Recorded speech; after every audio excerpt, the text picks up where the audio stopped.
Hold on a minute, don't compost those charred stems. Let's try this with them instead.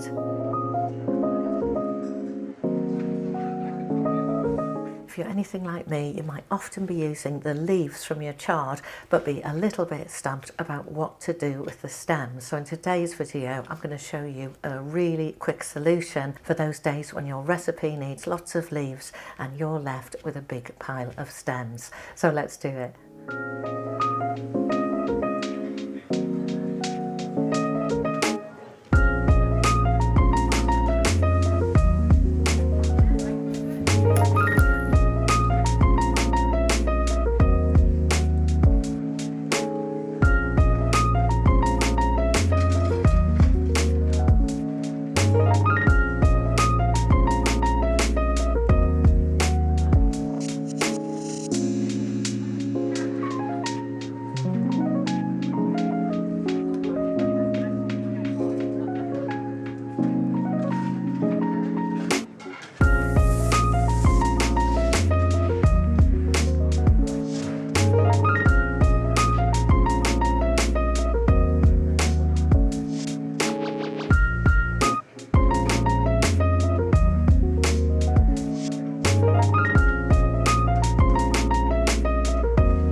So let's have a taste.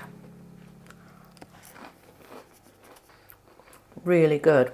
Mainly what you can taste, of course, is that lovely panko breadcrumb and parmesan crust. Absolutely delicious. A great way to use up the stems from your chard really quickly and have a very quick snack while you're getting on with the rest of the dish. And if you like this recipe and you're also a chard fan like me, you might want to take a look at my chard recipe playlist. So I'll see you over there.